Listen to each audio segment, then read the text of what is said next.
Good evening. I'd like to call the Hebron Board of Education regular meeting of Tuesday, March 11, 2025 to order, and time is 6:04 p.m. If we could do a roll call. Amelia, you can start. Okay. Amelia Shiraki, student representative. Thank you. Kim Hills, board member. Alejandro Schmeisel, board member. Sarah Coppolino, board secretary. Joe Margaitis, vice chair. Heather Pettit, chair. Tom Barrett, superintendent. Nicole Matthews, board member. Alicia LeMay, board member. Caitlin Schlar, business manager. Don Briere, director of educational services. All right, we have our two principals, Mr. Larkin and Mrs. Ariano. Mr. McKinney behind the scene. Can we stand for the Pledge of Allegiance, please? I pledge allegiance to the flag of the United States of America and to the republic for which it stands, one nation, under God, indivisible, with liberty and justice for all. Thank you.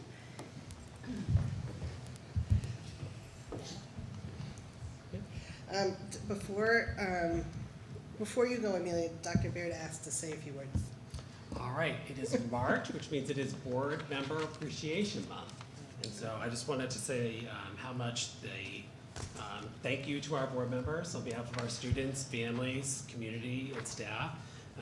For people who don't get to work with this great group of people, you don't necessarily know like the hundreds of hours that people put in, because it's not just our regular meeting each month. There's committees.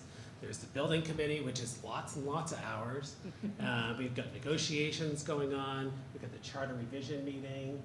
We've got our town meetings, especially over the next 2 months. So it is a lot of work, and we appreciate your strong advocacy for our students. It's appreciated. This is usually when I share a token of our appreciation, which is delayed this year, so you're going to have to wait. But you do have a Hebron Public Schools pen that will go nicely with the gift when it comes in. So you can just feel excited about that. So don't lose the pen. Yeah. Hopefully, definitely by next month, but maybe next week, but we'll see. So anyway, we appreciate you. We are going to do a photo op, but we'll do that when we're headed off to executive session, okay? Well, thank you. I appreciate that. Don't lose your pens. Amelia, it's the student liaison report. All right. So in kindergarten, the kindergartners are learning how Ezra Jack Keats writes in realistic genres. They discussed how Keats creates beautiful and lively illustrations in his books. We are learning the attributes, similarities, and differences of 2D and 3D shapes. They are also practicing composing and decomposing numbers to 5. Students continue to play in a variety of learning centers. We are so happy to play outside together at recess 2 times a day. First graders are learning how to write narrative texts about ourselves called Wonderful Me. In shared reading, students are learning about our history through biographies. In math, students are learning how to solve story problems using efficient strategies. In UFLI, students are learning to read words with R-controlled vowels and will be moving into vowel teams.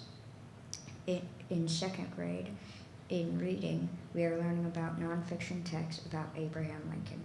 We are building a timeline around his life. We are also writing narrative pieces related to our feelings.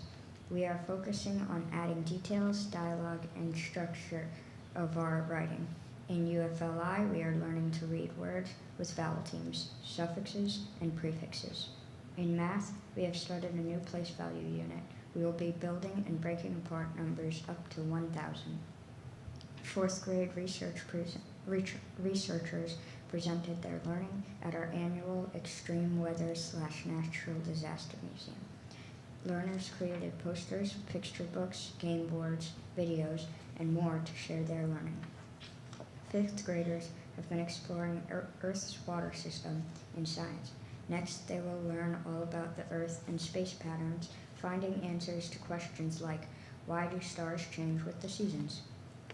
Fifth graders are beginning their argument and advocacy units in language arts. During these units, students will research high-interest debatable topics and develop their own arguments using the information they've gathered. In math, sixth graders are well into Unit 6, where they are applying their understanding of arithmetic to solve algebraic expressions and equations. In the first section, they've worked to solve equations in the forms x plus p equals q or px equals q, and explained the method of their solution. They also learned that solving an equation with a variable means finding a value for the variable that makes the equation true. In the second section, they are justifying whether two expressions are equivalent and using the distributive property to write equivalent algebraic expressions. In the final section, they will evaluate expressions with whole number exponents following the order of operations and will justify whether these expressions are equal. In social studies, students have begun their study of ancient Greece, diving into the fascinating world of antiquity. In ELA, students have finished their nonfiction research presentations and are sharing their work with their class. They have also begun investigating themes in literary essays. In Spanish, as the third marking period begins, each grade will be starting their final unit of study. Grade 3 will explore monarch migration from Mexico to Connecticut. Grade 4 will learn to express their individual likes and dislikes. Grade 5 will learn how to describe a home and will explore houses in Spain. Grade 6 will provide a detailed weather forecast and plan a dream vacation to a Hispanic country of their choosing. HES Library, all grade levels are working on intensive research projects. Sixth graders are studying elements from the periodic table. Fifth graders are using current events related to outer space as a jumping off point. Fourth graders are researching historical events, and third graders are exploring different types of fish and what it takes to set up an aquarium.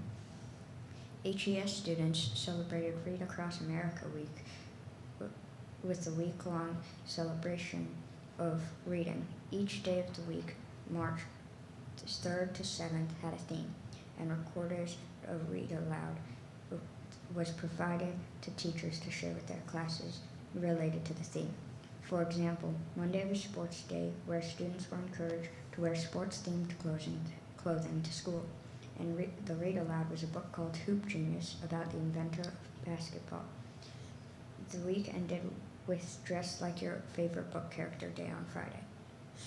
Congratulations to all the student inventors that participated in the 8th annual Hebron Invention Convention. Fantastic work. We are proud to recognize the following students for honorable mentions. Avery Ost for Slow Syrup, Noah Batalufitz for the automatic bike stopper, Rachel Smith for the shelf elf, Zoe Gordon for Zozo's new and improved heated plate. The following students will represent in the Connecticut Invention Convention at UConn on May 3rd. Laurel Smith for the Book Spy, Cecilia Allen for the Scale It Cubby, Hannah Pendarvis for Ari, Eli Mendito for the Backpack Buddy. FPSers will attend the FPS State Bowl on March 29th. They will complete a 2-hour program solving booklet on the topic of nanotechnology, and then present their action plan in the form of a skit. Congratulations to Maddie DeCesare. She won first place in the documentary category at the Norwich Regional History Day contest. She's off to states on May 3rd. She'll be the first HES student to attend the state contest for Connecticut History Day. There are 6 sixth graders participating in Honor Band and the Chorus Festivals next weekend. Cameron Bell will join 5th and 6th graders from all around the state to play with the Connecticut Elementary Honor Band at CCSU on Friday, March 20th. This is a nomination-based festival for top instrumentalists from all around the state. Thomas Case, Maddie DeCesare, Emily Coffey, Mirabelle Suzul, and Elena Akamazo will join 6th, 7th, and 8th graders from the eastern third of the state at the Eastern Regional Middle School Band and Chorus Festival in Coventry on Friday and Saturday. March 20th and 21st. These students auditioned in December for their spots in order to participate in the festival. And Hebron is hosting its inaugural Neurodiversity Evening on April 2nd in the GHS cafeteria from 5 to 7 p.m. There will be fun activities and light refreshments for families to come and celebrate together. This event is open to everyone. Wow, Amelia. I mean, you could take my job probably right now. They give you a lot of hard stuff to read and report on. But you do a great job. Thank And you. congratulations to all, like the chorus winners, the invention convention. Can I just add that Amelia is one of those FPSers who will be going to states on March 29th. Oh, congratulations, Amelia.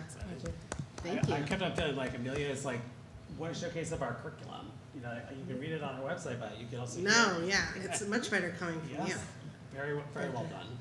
Thank you very much for coming and sharing. And congratulations.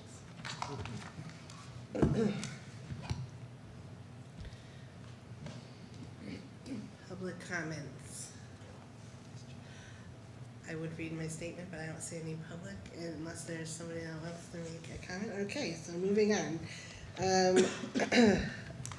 Approval of minutes. So for the communications committee meeting, we didn't have a quorum, so I just asked if Sarah Capolino, as the chair of that committee, if you'll accept the minutes as presented. Yes. All right, thank you. And then can I have a motion to approve the regular meeting minutes of February 13th, 2025 as presented? So moved. Thank you. I can second. Oh, okay. Alicia will second. Any discussion? All in favor? Aye. Opposed? Abstentions? All right. Motion passes unanimously. Next on the agenda is discussion and possible action regarding the approval of the construction drawings, specifications, and cost estimates compiled by Fire Architecture for the Hebron Elementary Roof Replacement Project, project number 0670043RR, dated March 3rd, 2025, as required by the state grant process. So I will, do you want to speak to that first, Dr. Baird, or do you want to just make the motion? So the building committee met last night, and Joe and Alicia were there representing the Board of Ed. There was discussion about the construction drawings and the RFP. The RFP was emailed out to you, and the building committee voted unanimously to approve them. The next step in the process is for you to also approve them, and then we will send a letter to the Board of Selectmen asking them to approve them and to go out to bid on the project. They do have to have a meeting, a plan design meeting at DAS prior to going out to bid. And so right now, I think that's tentatively scheduled for the, not next week, but the week after. Caitlin will go and be our representative at the meeting, along with the architectural firm. So that's kind of where we are. So unless Joe or Alicia want to add anything or if there are questions. Excuse me. Great summary. Perfect. All right, so I will read the motion, but I can't make it. So, can somebody make a motion that the Hebron Board of Education approve the construction drawings, specifications, project manual, and cost estimate prepared by Fire Architecture for the Hebron Elementary Roof Replacement Project 067-0043RR, dated March 3rd, 2025, as required by the state grant process, and move further that the Hebron Board of Education's action be forwarded on to the Hebron Board of Selectmen with the recommendation that they formally approve proceeding with the project. So moved. Second. Alicia seconds. Is there any discussion? I have one question. Sure. Will these floor plans will this be posted online? You could. I'm curious whether it's to be discussed now or like in safety and security, but I'm just wondering the detail of the floor plan, if it's okay that they're posted online. It gives a level of detail just about the layout of the. Oh, usually I don't, unless, I don't know about the building committee, I can't speak for them. But Yeah, I mean, it's supposed- Usually it's a roof sketch of like the roof itself. Yep. But I don't know, I can't speak for the, I don't know. I mean, not to my knowledge. Okay, I mean, there's not a requirement to, No, but we hadn't planned to. okay. but maybe, I don't know, the next time, you know, I'm sure before we'll be go to very the, soon. the meeting, if you could just say like, Sure. due to safety and security, you'd rather not. like, Sure. post Yeah, is those that okay? online. Yeah, I that makes wasn't sure sense. to bring it up here or later, so No, it's that's just not fine. the right spot. I apologize, but That's just to all right. raise that. Thank you so much. No, that makes sense. I don't think they will, but I don't know if they ever have it as an attachment to their agenda, so if we Yep. could just like mention it to them, I can too if I see them. Any other discussion? All right, all in favor? Hi. Opposed? I have to abstain just for, because of a work conflict. Working in school construction department. All right, so all in favor and I'll abstain.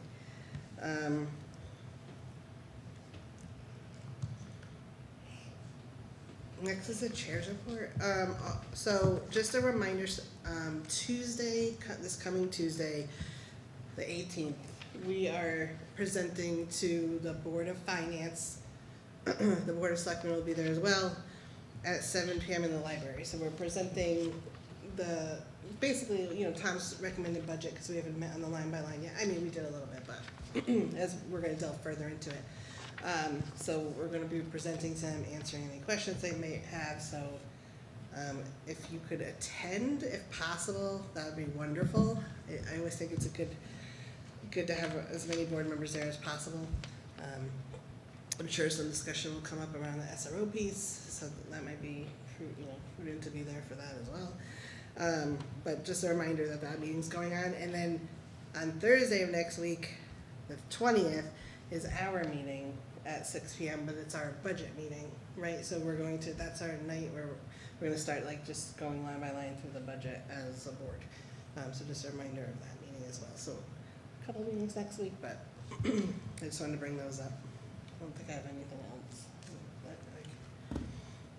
So Dr. Baird, excuse me. All right, and I'm gonna be brief because we're gonna do the line by line tonight, and so, I wanna leave a lot of time for that on the agenda at the end, under old business. So Amelia already talked about it, but Invention Convention was a huge, blast to participate in again this year. We have, lots of people in the community coming in and help with judging. It's probably my 20th year judging Invention Convention. It's always a really fun time.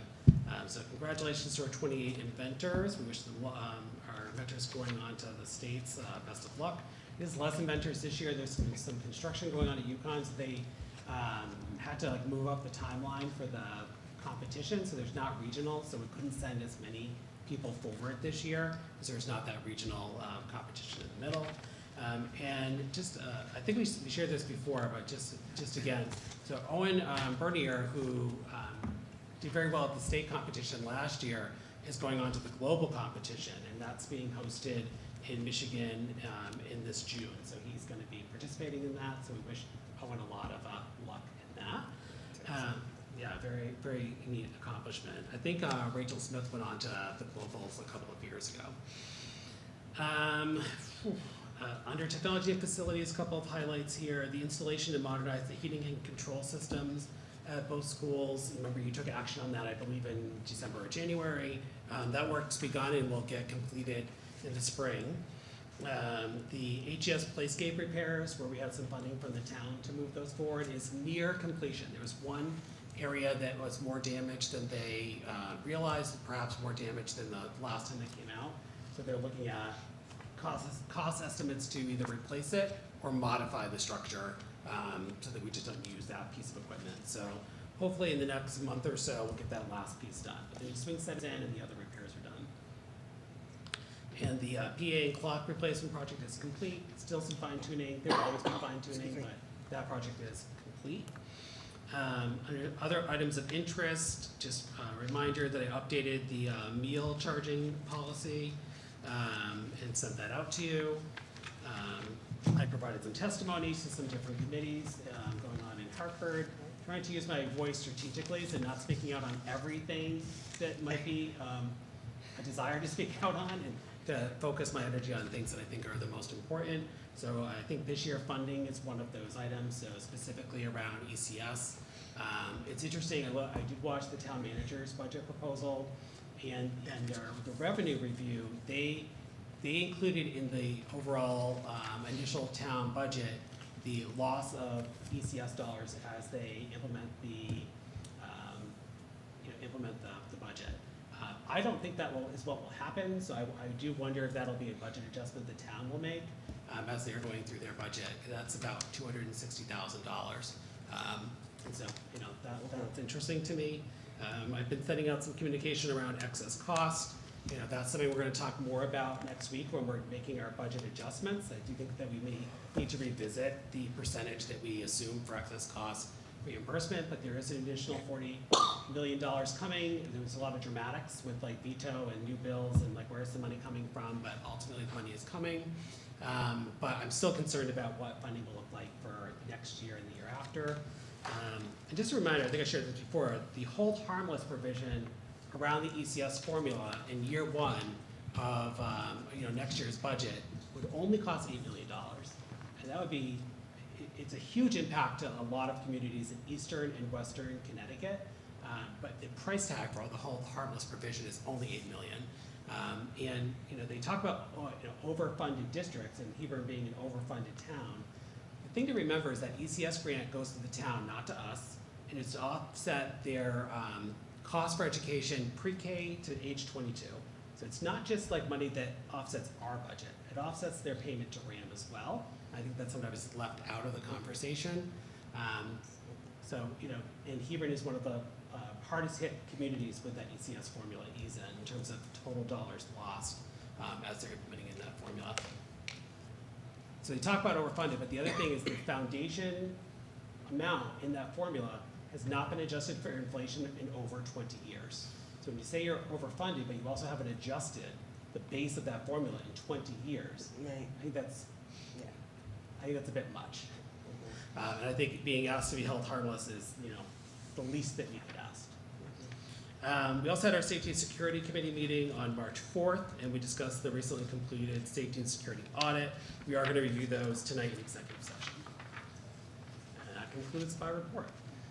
Thank you. Mrs. Schiller, the business manager's report. Okay, so your first enclosure is your student activity report. So it just has the detail of year-to-date and this month's expenditures with detail in the narrative. Nothing super exciting to report this month.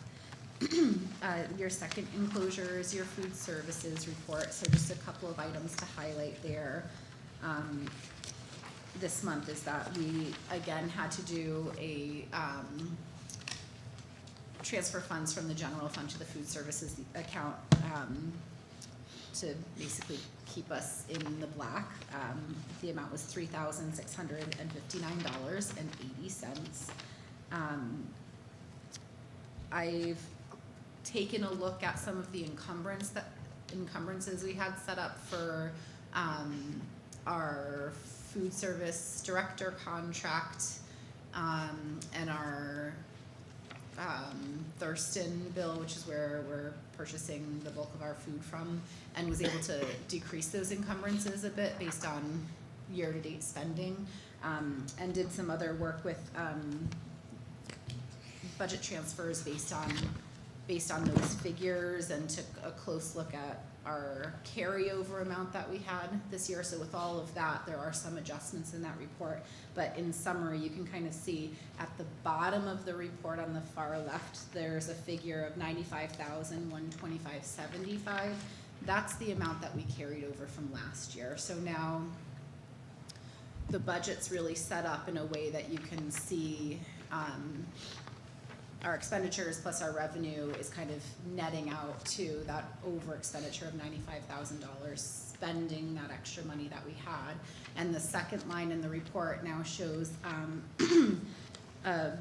the Board of Ed subsidy line, which I'm estimating at this point in time to be about $14,700. So it's come down a little bit from the last couple of months when I was telling you it was going to be a bit higher. So that's good news. So I'll keeping an eye on it, keep looking at those encumbrances and, make any adjustments as needed. You do have the healthy food certification votes to take tonight, so just in summary quickly, that is saying that you are taking a vote that since we're receiving federal reimbursement for our meal program, you're saying any other food that's sold during the school day is going to comply with Connecticut nutrition guidelines. And then you have that second vote to say whether or not you want to allow an exemption for events that take place after school. And after school is 30 minutes after the bell rings, so an event that you might have on school, and there's a couple provisions about it. It can't be from a vending machine, and it has to be sold on site, so it outlines it there. So you could sell, like, for example, like potato chips at a basketball game or something like that. So that's like, I know the language is a little cumbersome, but that's essentially what it's saying. So your first vote is, yes, we're complying with these standards. Your second vote is, but at a special evening event, we can decide what we want to do there. Do you want to do that now, or do you want to wait until I'll wait till the end. Okay. I have to channel Amelia for these motions. Okay. Your third enclosure is your preschool financial report. I don't really have anything new and exciting to report on that at this time. And then your final enclosures are your two versions of your general fund year-to-date expenditure report and the transfer request. The transfer request is long this time. It flips onto a second page. But it's that time of year when you've got a couple large expenditures or a couple lines that require a significant amount of money to be transferred in. One is, at this point in the year, we've kind of feel like we've settled down with our final special ed costs.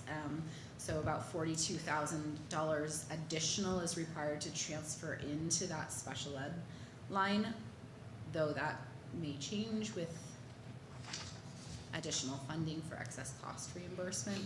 But as of the writing of this report, that was what was required.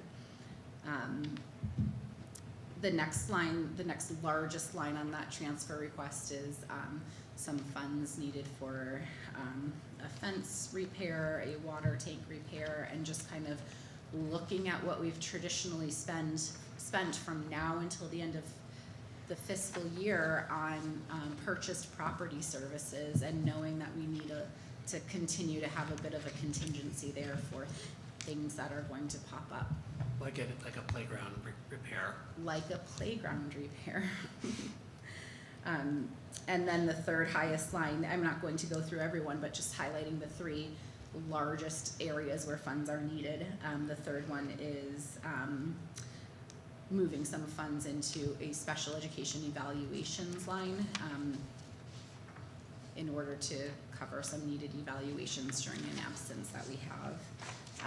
And you can see where are we finding the money. It's in little, $20 and $300 at a time. That's why there's so many lines there. So at this point, and I provided a lot of detail in my narrative about where we've got unencumbered funds.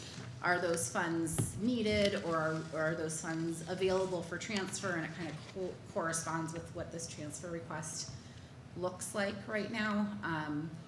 The good news is that we were able to find enough funds available to fill all of the places where there were some projected deficits. But there's not, you're seeing we're moving $20 and $50 at a time. There's not a lot of dollars and cents left over if anything else was to come up, which we've kind of talked about as things have gone on. So I'm going to ask you to take a vote on the transfer request, and I'm going to ask you to take a look at that healthy food certification language. So I'll just add to real quickly. So one of the things we did is pretty typical this time of year, you go into some kind of level of spending freeze. And so we did initiate that. We did give people some notice that it was happening so that they had some time to spend funds where they had funds available if there were needs. But we really asked people to project out. If there's anything else you need, buy it or encumber it now so that we can know where we can take funds. And so again, for newer board members, that's not uncommon this time of year, because really, we're deep into the school year, things you needed, you've purchased at this point, is our assumption, or there's a plan for that need by the end of the year at this point. There's not a hiring freeze in effect per se, but we did decide that we were not successful in hiring the school psychologist position that is open, which is, maybe not a surprise for that position for, where we are in adopting a budget for next year. So we have utilized some of those funds to pay for a contracted service. We have somebody coming in to help out with the evaluations, and so that's helping out the team. But that also allowed for some funds to be available to really take care of some of the building needs. You can read it in Kalen's narrative report, but we are trying to project out like, well, where do we think we're going to end the year? You've heard us say previously, maybe a little in the black, maybe zero, maybe in the red. It's a little unclear right now, partly because excess cost reimbursement is unclear. If we get 30,000, which is what our hope is around excess cost, maybe we're ending in the black. And now we don't have to ask Board of Finance permission to deposit money in our lapsing accounts. It's a little bit different than in prior years. If we're projecting, a surplus, it won't be, a large surplus, but if we do have some money, you'll take a vote on that to move it into the account or not. That'll be up to you. We'll do that in June or July. If we're projecting a deficit, which we've been very honest, like that we may have a deficit this year because of the some of the facilities projects we decided to move forward with, like 60,000 that we did for the HVAC work. That could very easily put us in the red. But we made that decision. You all made that decision, knowing you have money in the non-lapsing account if that were to occur. So this is certainly a year where that could happen, especially depending on what happens with that excess cost. So that's kind of where we are right now. Our goal right now is to try to end around zero. The other thing you did last month, remember, is that you took some savings in other instructional supply lines, moved it into Hebron, and we moved forward with some writing units so that we don't have to have them for next year. So that's going to be something next week we'll talk about taking out of your budget proposal. So we're trying to also look at some things like that. Is the school psychologist position still open? We took it down because we just really don't feel like at this point in the year it's the right time to hire somebody. So we will be posting positions for next year in a couple of weeks. Okay. We have started the internal transfer process with staff, so that started last Friday. We have 3 weeks to indicate if they would like to transfer. We've posted the approved Alicanif's leave of absence last month, I think. We did post that position internally because we anticipate that to be an internal coverage for a year.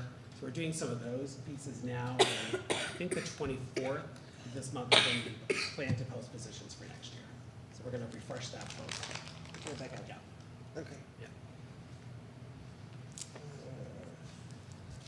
Okay, thank you very much. All right, so I'll start with these food service motions. So I'm sorry they're long, that they have to read very specifically for the state, because if they don't, then they don't count. Because you have to give them the exact motion language, the votes, and then you have to give them the minutes approving the minutes, so it's very particular. So I'll read the first motion, then I just need somebody to say, yes, I make that motion, second, okay. All right, so can I have a motion that pursuant to Connecticut General Statute Section 10-215F, the Hebron Board of Education certifies that all food items offered for sale to students in the schools under its jurisdiction and not exempted from the Connecticut nutrition standards published by the Connecticut State Department of Education will comply with the Connecticut nutrition standards during the period of July 1st, 2025 through June 30th, 2026. This certification shall include all food offered for sale to students separately from reimbursable meals at all times and from all sources, including but not limited to school stores, vending machines, school cafeterias, culinary programs, and any fundraising activities on school premises sponsored by the school or non-school organizations and groups. So moved. Thank you. Is there All right, a second, Kim. Any discussion? No. All right, all in favor? Aye. Opposed, abstentions, all right, motion passes unanimously. One more of these. Can I have a motion that the Hebron Board of Education will allow the sale to students of food items that do not meet the Connecticut nutrition standards and beverages not listed in section 10-221Q of the Connecticut General Statutes, provided that the following conditions are met. 1, the sale is in connection with an event occurring after the end of the regular school day or on the weekend. 2, the sale is at the location of the event. And 3, the food and beverage items are not sold from a vending machine or school store. An event is an occurrence that involves more than just a regularly scheduled practice, meeting, or extracurricular activity. For example, soccer games, school plays, and interscholastic debates are events.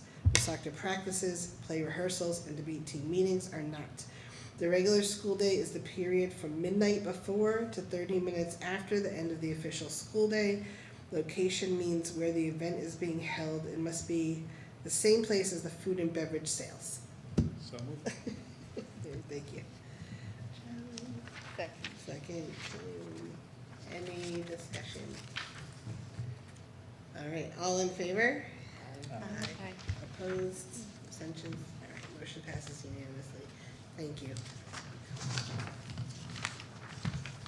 And then the line item transfers, Mrs. Schleier spoke of, I have a motion to approve the line item transfers as presented. So All right, Joe, thank you. And a second, Ally seconds. Is there any discussion or any questions or? just a question on the fence and water tank. Do you know what happened? Because that's, The fence has been an ongoing discussion with the safety and security team, sort of to shore up some of the fence that runs along this road right here. It sort of ends abruptly right at the turn in the road where the tree line is. So it's to extend the fence a little bit back, so that it doesn't end at the most dangerous part of the road. And then to provide some additional gating up next to the parking lot to separate the new playscape from the parking lot. Right. Did I miss a part? Almost. I think the gate is actually some gate repairs, maybe even up here. The gate you're talking about is gonna be paid for by ARPA funds for the playscape, but that is also being done, but with some separate funds. And the money that's there is, the fence is only like 5,000 of that. The water tank, I think was that the issue from the fall, and we're just putting money in to cover it? No, that was the purchase order or the quote that just came through. Oh, Last yeah. Mr. McKinney, can you speak? I can speak to it now that you sparked my memory. So we had some issues. I think I emailed you at one point saying that we had lost hot water here at this building.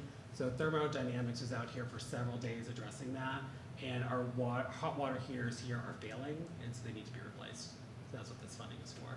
They were also, there are 2 here and 2 in Hebron. They were all 4 installed at the same time, so we did consider, should we also do my Hebron? But really, they should have more life in them. It just sort of is bad luck that they're failing here. So they recommended replacing them here, but not necessarily replacing them at Hebron. Could we wait until July 1 and until we have like our new contingency funds and next year's budget available? We could, but it feels a little like this, and I really don't want it to close school. So we thought let's just do it now. And that particular invoice is to the tune of about $14,000. got it, okay. And then the remaining is just to carry us through for other electrical repairs, plumbing repairs, HVAC repairs, based on, again, my review of last year's data. What did we spend from this point in time until the end of the year on that type of work? So if our building doesn't have more needs and we get excess cost, then we'll be in the black. We'll see.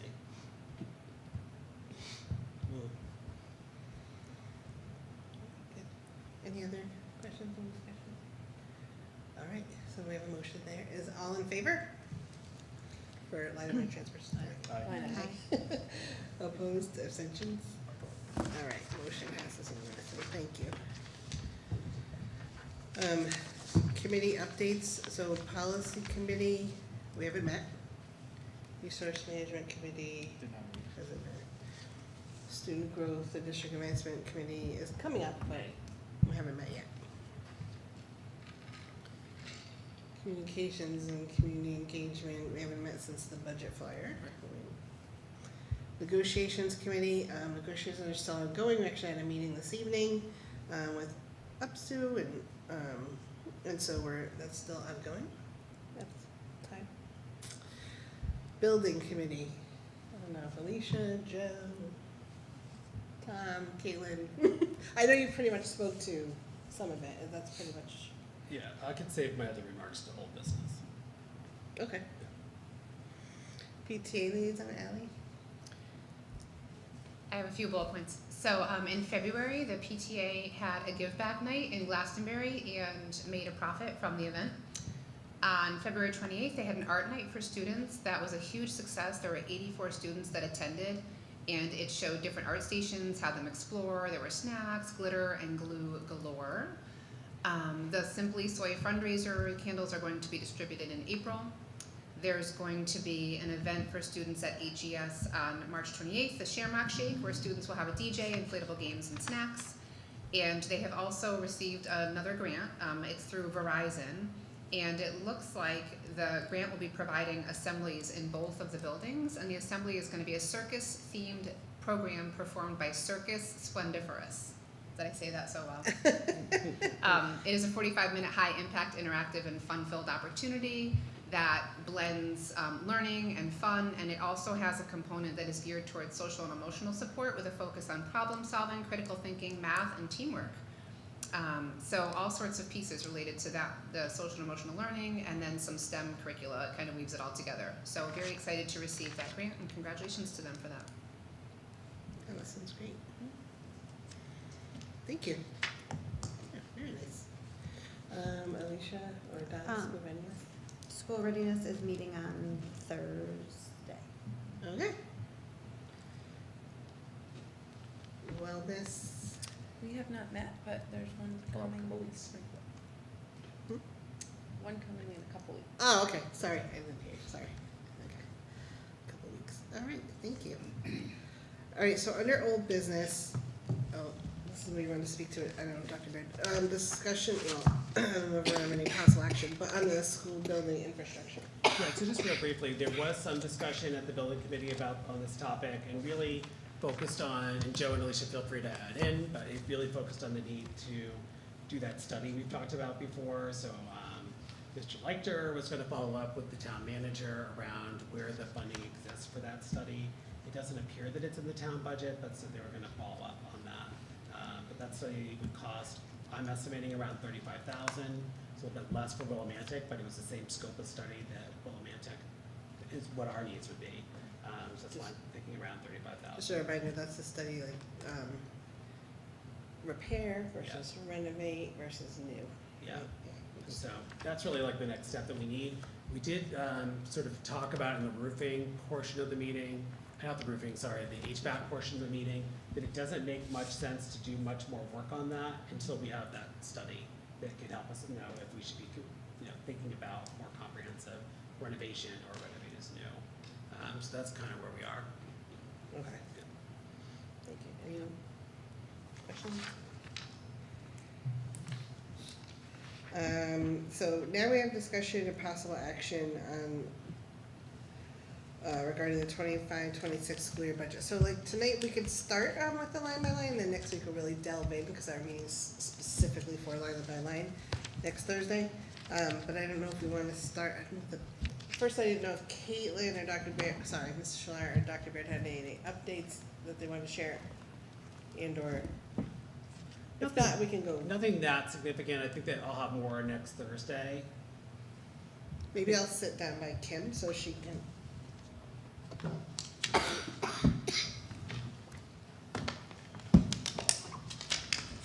I can see. I don't don't know if like the best place to start like would be on page 7. I think we're gonna go right into the budget. Yeah, that's page 7. So the budget detail begins on page 12 here.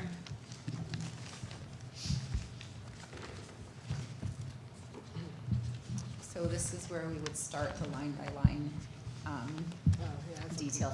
And just as a reminder before we get started, it begins on page 12 and it ends on page 42.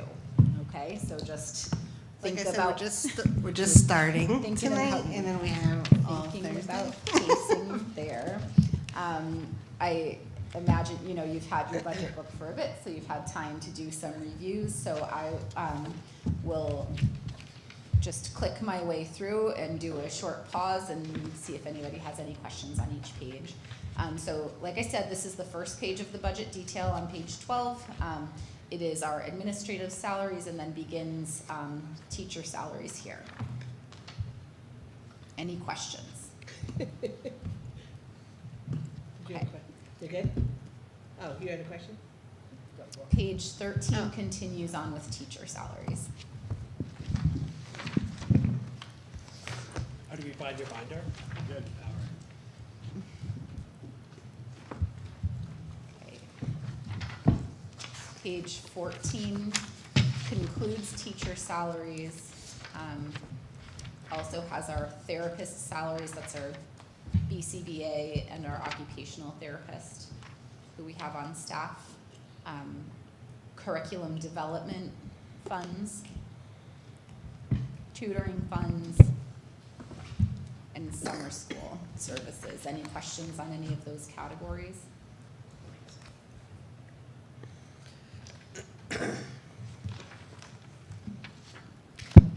Okay. Page 15 is our administrative assistant salaries and our paraprofessional salaries. I'm gonna pause. Do we have a question? We just all have binders that say Joe They all say Margaitis in they're them, Joe's apparently, so we're binders. just not sure. Oh. who's whose. Okay. I don't know the answer to that one. That sounded kind of like a teacher saying to giggling kids. I know. Is there a question? Does Joe have all I the didn't mean it binders? that way. I just thought I was being unclear. Just Maybe provide we should print everyone's name. at the levity. top. I always think it's Nate. Okay, so page 16 is custodial salaries, nurse salaries, technology salaries, and begins our substitute salary lines. Any questions on this page? Mr. Margaitis. Can I go back to page 14? Sure. Page So 14. under tutoring, we had 24,000 adopted for this year's budget. We're not proposing any tutoring at all. That's a good question. So part of our tutoring is funded through Title I dollars.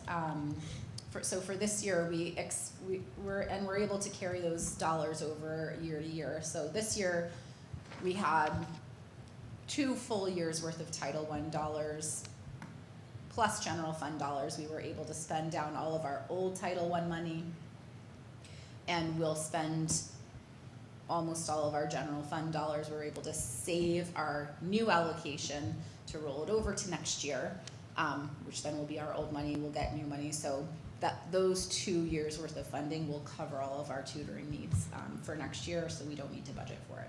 Awesome. This may be something, I mean, we'll likely have to revisit it when we're developing next year's budget and put it back. But for next year, we're feeling like we can just operate out of the grant. So it's gonna be like every other year. It's gonna depend on what happens at the federal level with title funding. Yeah. So we don't have a crystal ball and things are a little rocky right now, so it'll be interesting. Got it. The BCBA is a contract, right? No, that's an employee. Oh, employee. A couple Okay. of years ago, Yes, we okay. contracted those services.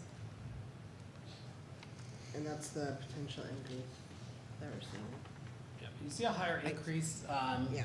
for next year because we're adding days for training. Oh, okay. So that's Okay, why it's above a 3%. all right, thank you.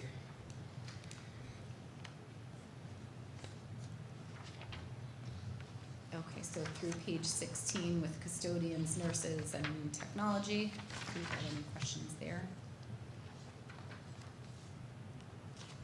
Okay, page 17 finishes our substitute lines, and then has all of our stipends.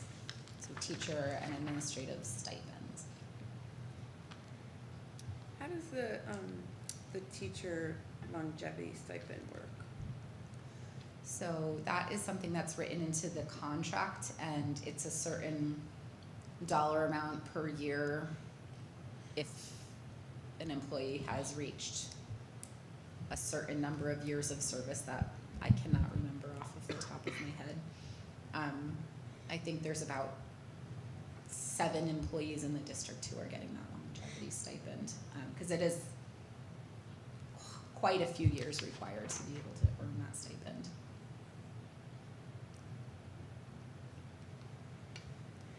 Okay, so now you're going to see a lot of different lines for health insurance. This is all because of EFS reporting, so it's broken down into each department and each building or central office. So this entire page is health insurance.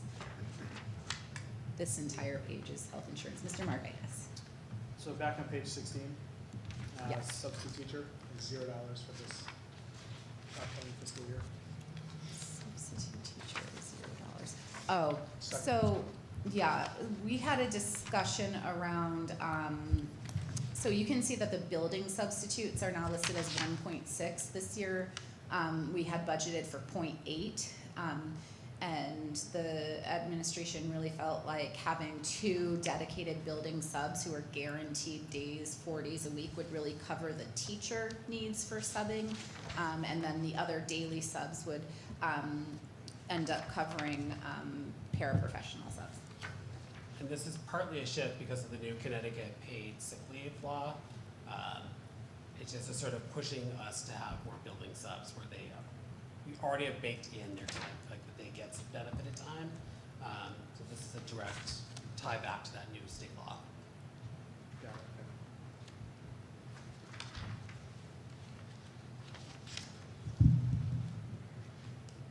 Okay, so then here we are again with stipends. Page 18 is health insurance. Page 19 is health insurance. Page 20 ends health insurance and then begins FICA. Hang on, can you hold on one moment? Sure. Mr. McKinney, can you remind me why the, page 16, why the, I know there's a good reason. Why the percent difference is like 172% for district-wide tech? So on page 16. Yeah.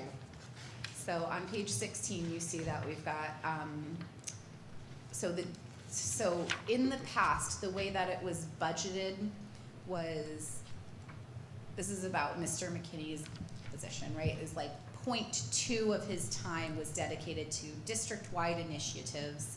0.8 was kind of the tech support role of Gilead Hills School. So that's the way that his time was split. Now he's out of the schools, so he's 50% on district-wide Oh, so you're tech splitting him and across. 50% Okay, on district-wide okay. facilities. So we've increased his district-wide tech time from a 0.2 to a 0.3, to a Okay. 0.5. We've increased it 0.3. It's really just how we're reporting. How you're reporting his time? Yeah. Correct. All right, got it. Sorry, it just, I couldn't read it. I don't know. Yeah, and that was- It read weird to me, so I wasn't so. And that's connected back to the restructure of the facilities in Yeah, tech. yeah.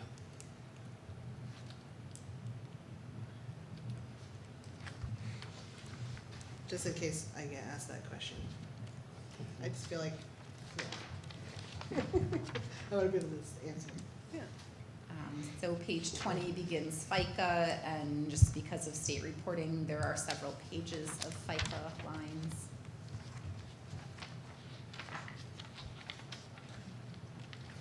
That end on page 24.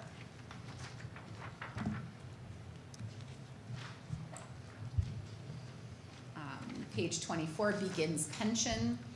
And you're gonna see a bunch of zeros on the right-hand side of the report, again, because this used to be processed through AP, through one single central office line. And now it's treated like health insurance and like FICA, so it's reported appropriately across all of the departments and locations. Well, was that a change with the town as well?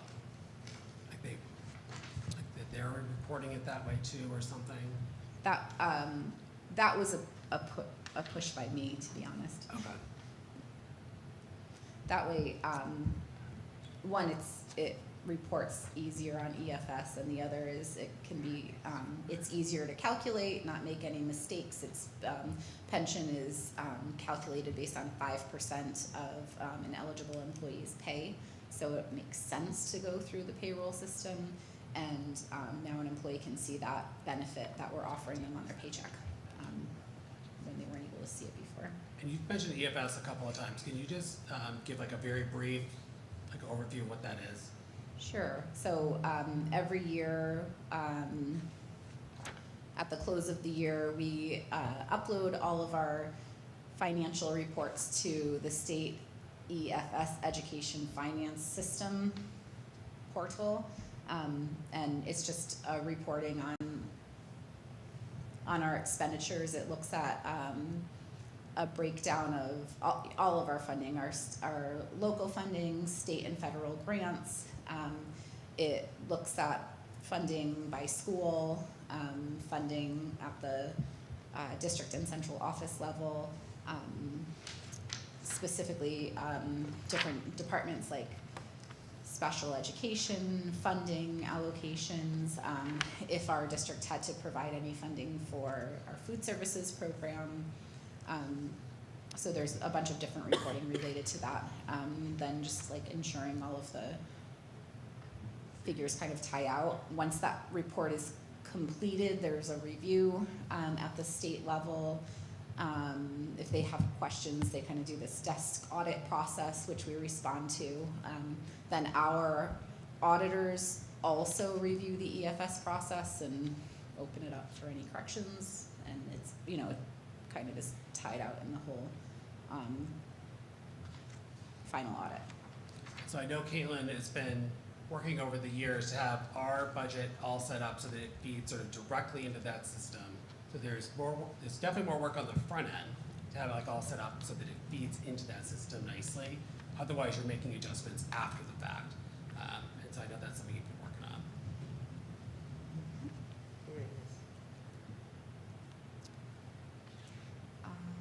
All right, so after pension, we've got tuition reimbursement, unemployment compensation, and workers' compensation on page 25. Okay. Is the tuition, is that the tuition reimbursement for teachers, for admin, for everybody? That's for teachers. Okay. So that dollar figure is negotiated in their contract. And the reason why you don't see any money expended, so we made a shift a year ago. So we used to pay this out in June, and it was kind of stressful to leave the money sitting there, get everybody's paperwork, pay it out right, because it's a formula based on how many people submit. Mm-hmm. So what we did is we talked to the union. We basically said, we're going to pay it out in July. We're going to pay it out with new money in July from the previous year's coursework, because then we know like July 1 has happened, no one else can submit anything.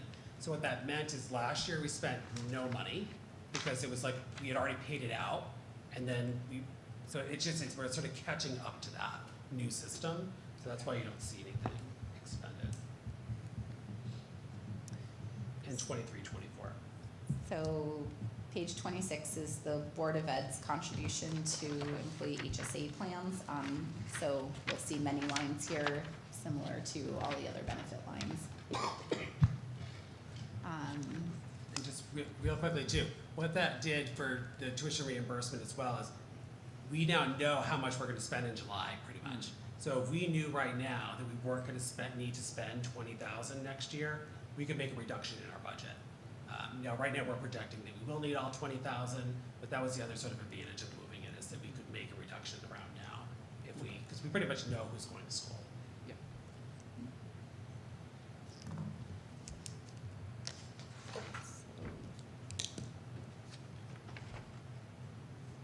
We also have other benefits listed here.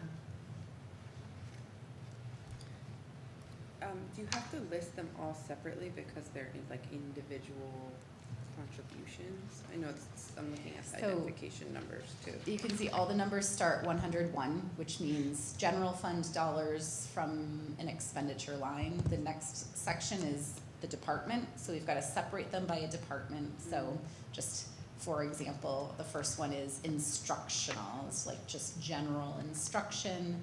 1001 is kind of an internal figure we put together for preschool general instructional.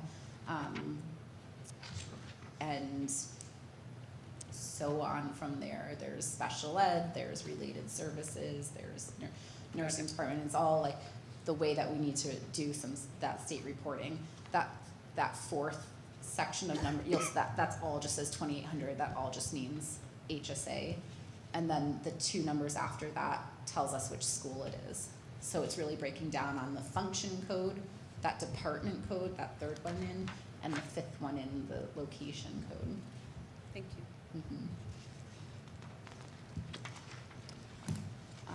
Okay, page 28 has our, I feel like I'm having my eye test today. I have this in front of me if I need it, but so far so good.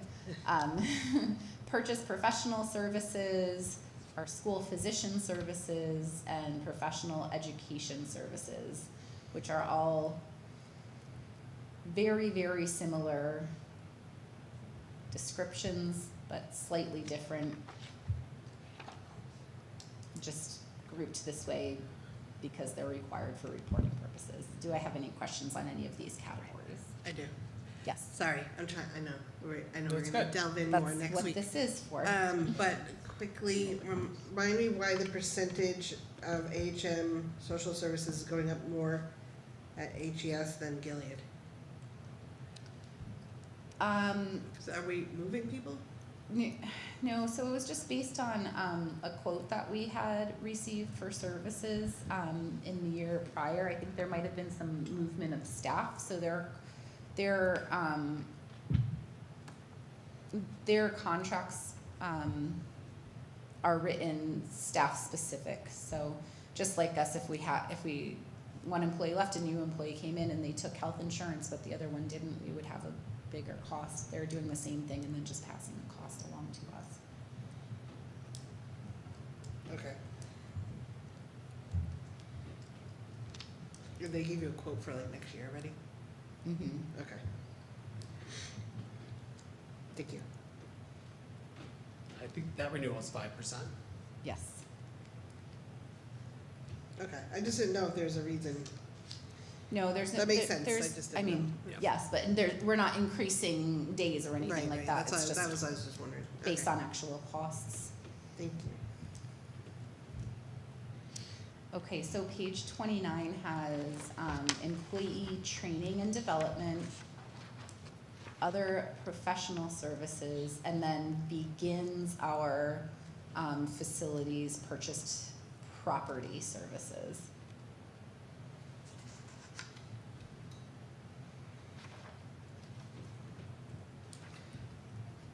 So we're going down in contracted services for our property?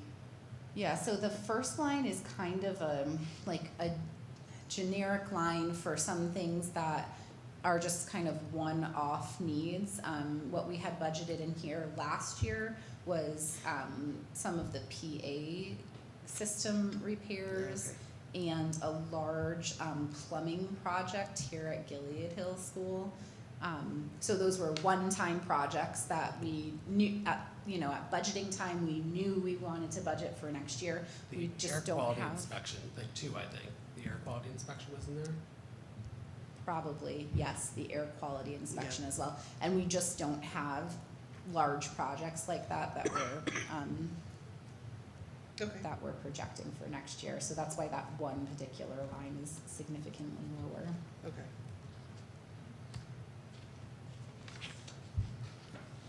Okay, so page 30 is all property services. As is page 31.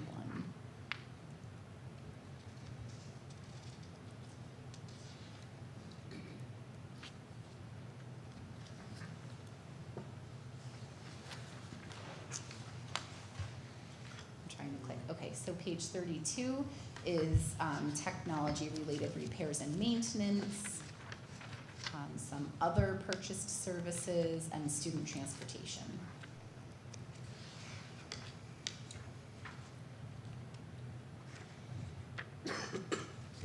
That's not nine.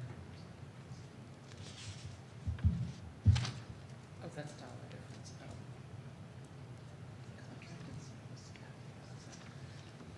cafe, yeah. Is the, Page- wait, can we go page 31? Yes. For the contracted services cafe offset, Yes. is that That because of is, sunsetting the, this is a really oddly placed account code, but this is the Board of Ed offset for the Meals. over expenditure in the cafeteria Yeah, account. okay. So we budgeted a very small amount for this year, thinking that perhaps we would need to get about 7,500. It's gonna come in closer to 14, I think, at this point, but for next year, we still are projecting a deficit, a pretty significant deficit, which perhaps can be brought down by taking a look at those meal prices, which we will need to make an adjustment for come late spring, early summer, when the federal paid lunch equity tool is released. So we can, but at that point, it's kind of too late, of course, to make any adjustments. so last year we Here. budgeted 7,500 and this year we're budgeting 79,000. Yes, Okay. yes, because you can see the years prior, It was none, we spent nothing, because we because had, we were being paid. excuse me, sorry. And in the past, like, so pre-COVID, the board, I think, was paying around 30 to 40,000. But there was a food service employee that has health insurance, and that was not included in that figure. That was just being paid out of a Board of Ed health insurance line. We now have accounted for that within the food service program. Okay. So you are really paying more like 50, Okay. and that was 4 or 5 years ago. And any kitchen equipment repairs were being paid out of other general fund lines rather than out of the food service program. So now, any work being done in the kitchen is, everything related to the food service program is being paid out of the food service account. So the general fund was paying for these and will continue to need to pay for some of these needs. Okay. Question. Yes. So traffic flashing lights, did we double the amount of lights we have? It's gone, it's not double. Traffic flashing lights. Can we add more, is what you're asking? We did, we doubled the amount, so I'm just wondering, did we double the amount of lights? No, it's just the contract to service them. Isn't that from the state? No.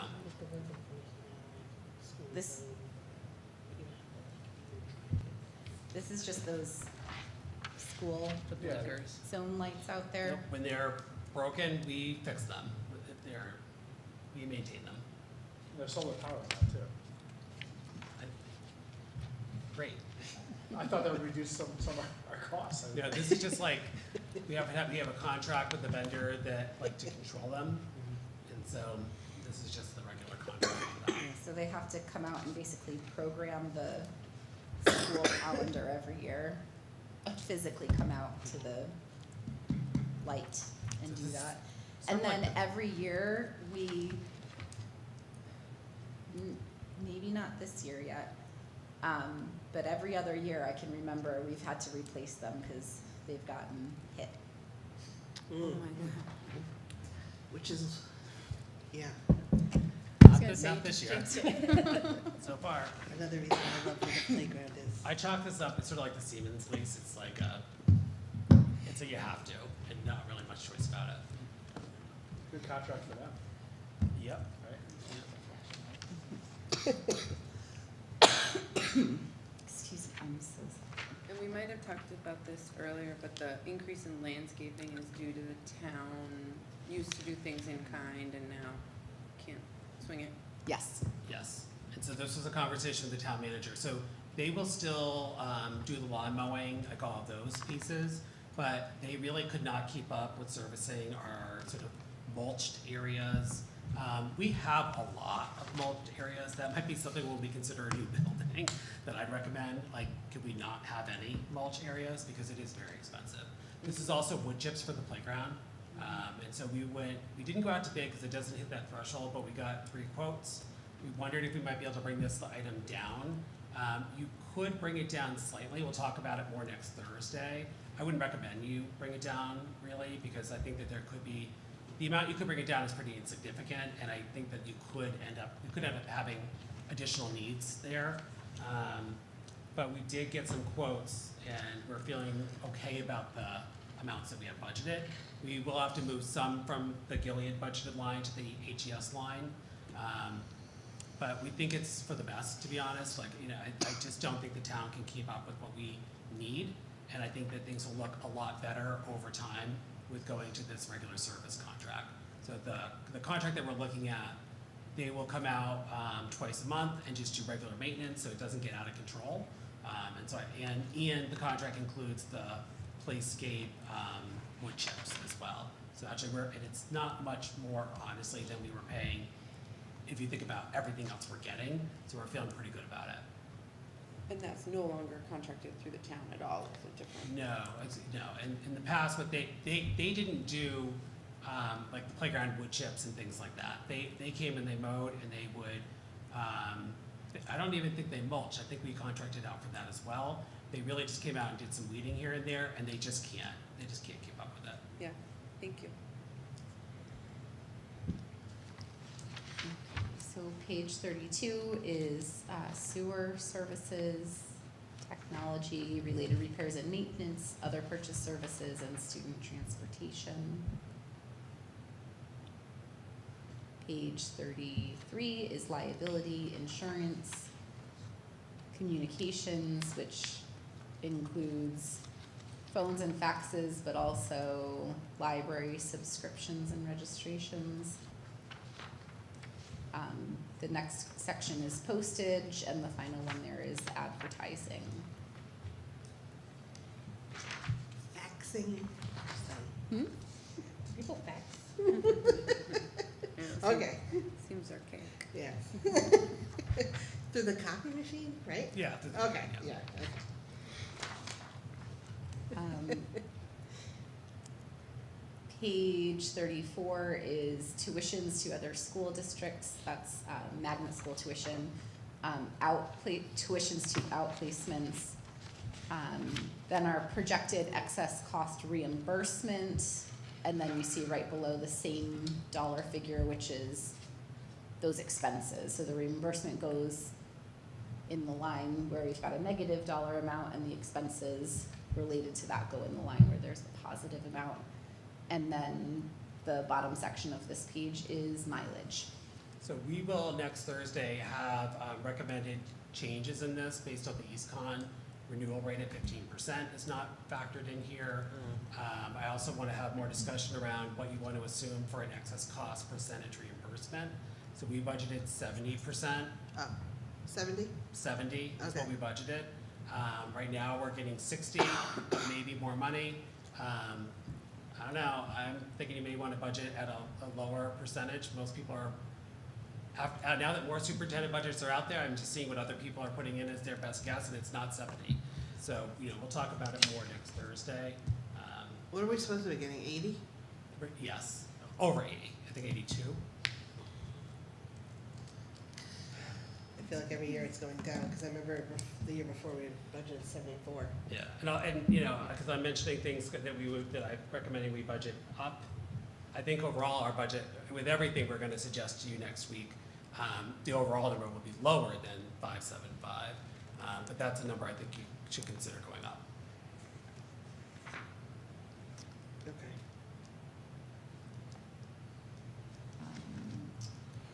So the increase in the excess cost from, oh no, I'm looking at it from the, never mind.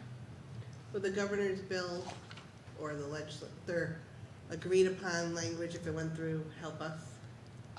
Well, that only applies to this current year. In the governor's proposed budget, there's no additional funding for excess costs in year one. Oh, I think it's really hard to add 40 million this year and not carry that forward Right. again. But if that's all they do for next year, we're not gonna be getting a 70% reimbursement. Okay. No. So, Sarah, I think you were talking about the dollar difference in the excess cost line. There was a change in the way that we were asked to account for the excess cost reimbursement. So during budget season last year, you can see like right above that, the account code actually is, I maybe should have changed that for this budget book, but it's called do not use.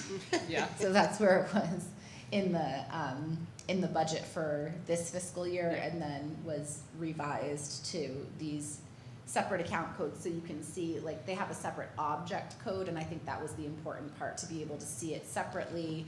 We're only transferring money. If I'm transferring money within an object code, that does not require board approval, and this way, making it all separate object codes, all of that movement of money related to excess cost and outplacement tuition is something that has to come to you for approval. So that's why it kind of looks a little odd here. Yeah. And the year prior, so you see we had budgeted 271,000. We had budgeted for more outplacements than we're budgeting for this year. So page 35 is interagency purchase services. This is just our hosted firewall. And then it begins a long list of account codes for instructional supplies. And this is where you may see, percent differences that are high, but then you look at the dollar amounts and they're not. So instructional supplies continues on all of page 36 and the top of page 37.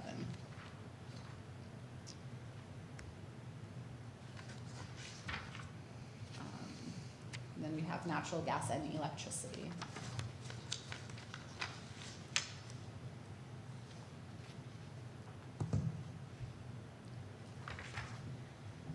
Page 38 is textbooks, library books, and technology supplies.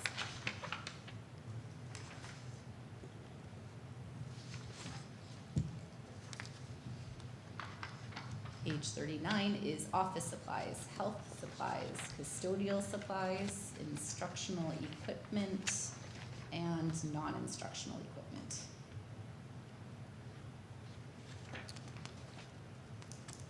I just had a quick question on 38, sorry. Mm-hmm. The books in Hebron, is that related to the new programming?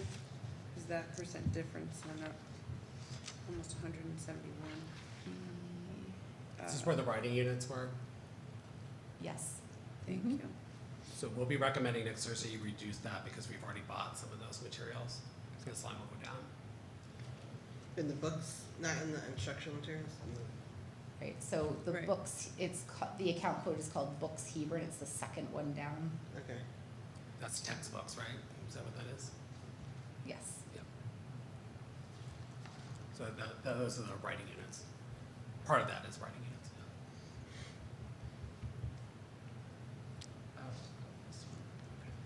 So page 40 is our technology hardware line, technology software,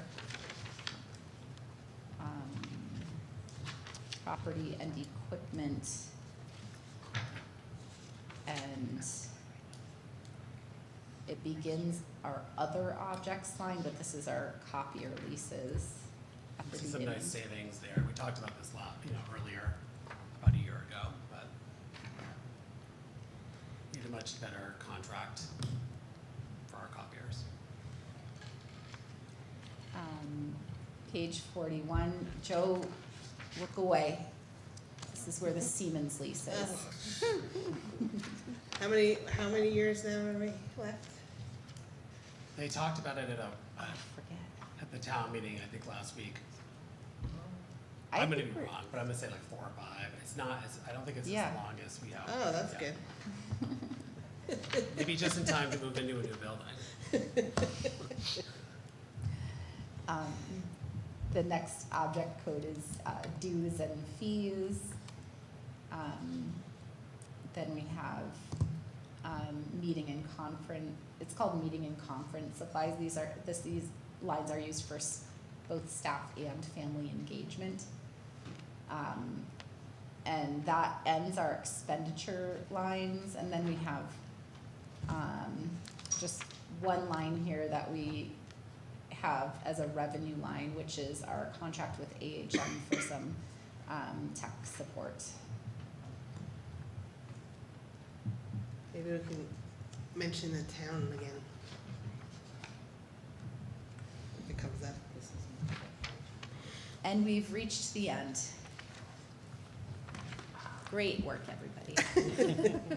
Caitlin's like, let's keep going. Does anyone have any questions? I know we'll really delve in next Thursday, like I said, but are there anyone has any questions? Should be a reduction. Well, Thank you.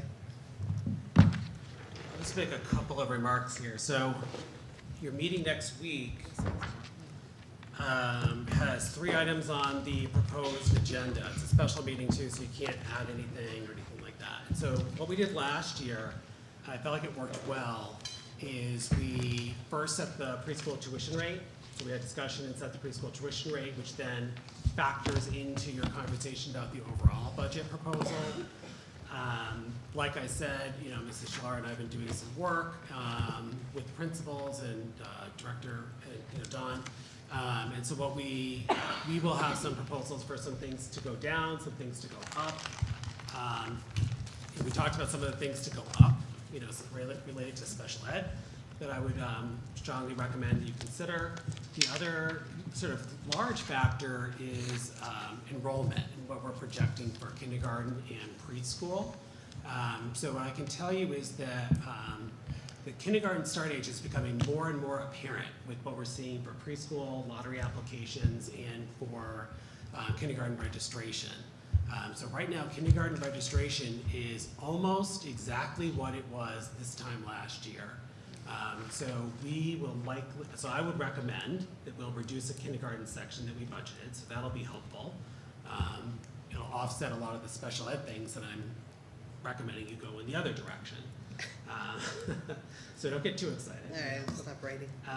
The other thing around preschool that you should be aware of is that for the lottery applications, we have seen a 20% increase. So we have more lottery applications than we have ever had before. I am 100% confident with the additional classroom that you will fill it. I think the community is going to have a hard time accommodating all of the preschool needs across all of the different programs that are out there. I think Eastern Connecticut and far Western Connecticut in general are going to have a really hard time accommodating the kindergarten start age. So it's just something for you to be thinking about with the preschool proposal. The other thing related to preschool that you should be aware of, and the kindergarten, removing this section also sort of offsets this, is that the school readiness tuition, we are going to be projecting to be significantly lower, and that is because we have more families qualifying for school readiness, and they're qualifying for a larger offset of tuition. So that is something that we have to absorb into our budget. Just to be really clear though, between the school readiness grant that we receive and the tuition dollars that families pay, it is more than we would get for a regular full pay person. So, it's not that we are losing money on school readiness seats. The grant makes us more than whole with that. So just be aware of that. So, but that projection is going to shift by around $40,000. That's not an insignificant number, but it's all based on what people are qualifying for a reduced rate. So there is a way more of a need, dramatically increasing need for preschool, and the financial needs of families seeking preschool have increased dramatically in 1 year's time. So that will be something that you'll see reflected in our recommendations for next week. All that being said, depending on what you do with preschool tuition rates, I think they will be down south of 5.5, and how far below that I think will be dependent on what you decide around special ed and what you want to, how conservatively you want to budget around special ed. We've only budgeted for 3 outplacements, so there's something else for you to maybe think about. we have 3 outplacements, that's what we're budgeting for next year. That's a reduction of 1 from what we budgeted for this current year. Partly we budgeted that way because we don't know if we'll go into the non-lapsing account, but we don't think we'll go into it by like 100,000 or anything. So there's still money left to offset if we have additional outplacements. So that's just something for you all to be considering. We've also talked before around potential use of the non-lapsing account for one-time costs. So that could be something else you could consider. We've had it for 4 years now, I think, and I don't think we haven't used it at all. We may use it this year, and it's a big question of how if we will, but I don't think it would be by a significant amount. So that might be also something for you to consider for one-time expenses. And that's kind of where we are right now. Is there any possibility that we get more school readiness seats? We are requesting that. How many? It's unclear at this point, so we're going to the council meeting this week to get approval from the council to apply for additional seats. And pending that approval, Yuriano and I will be applying for additional seats. Also pending our community need, which in the last year or 2 at least, it was a strong case, so more to come. Yeah, okay, thanks. Does the school readiness grant, is that per seat, or so the more seats we get, the more money we get? Is it dependent on the need of those individual families, or it's a set? Not the need, just the amount. Okay. So a lot for you to consider for next week. The other action item that we'll have on your agenda is a budgetary non-renewal. So we haven't done this for many years because it hasn't come up. But we are projecting one contract that we would not renew for the part-time speech position. So we don't have that need for next year as budgeted or as projected at this time. So that would be a contract you would need to vote to not renew for next year. That requires board action. So all 3 of those items are on your agenda for tomorrow. But I would really think about preschool tuition because that is going to be the first thing we're going to talk about, and then that will then be baked into the discussion for the overall budget. And once you set the preschool tuition, there really isn't revisiting that because we'll be sharing with families, and it's a factor whether or not they accept a spot or not. And so we do need to make a decision and get that out there. I think the lottery is happening the first week of April.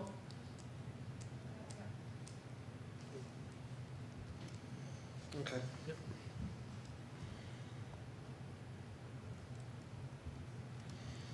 Thank you. Yep.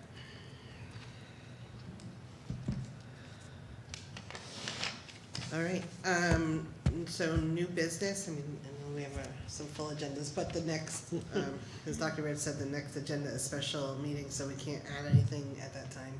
So is there any new business? I mean, they have the whole budget, so pretty much covers everything probably, but, okay. Board member comments? Are there any comments on this time? All right. So, can I have a motion to move into executive session at 7:32 for the purposes of discussion regarding safety and security audits conducted at both schools by the State Division of Emergency Management and Homeland Security, and invite in Dr. Baird to attend portions of the executive session? So, Jeff? Second. Nikki seconds, thank you. All in favor? Aye. Opposed, abstentions, okay. We're in our executive session. We can go down to. We're going to go to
All right, so I am declaring the board back in regular session at 8:16 PM.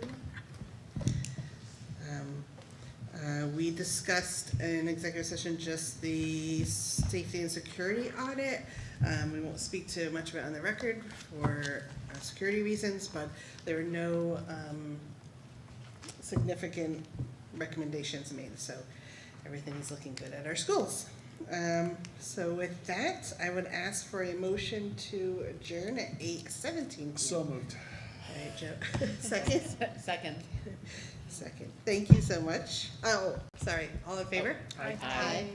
Opposed? Abstentions? All right, we are adjourned. Thank you. I'm just like.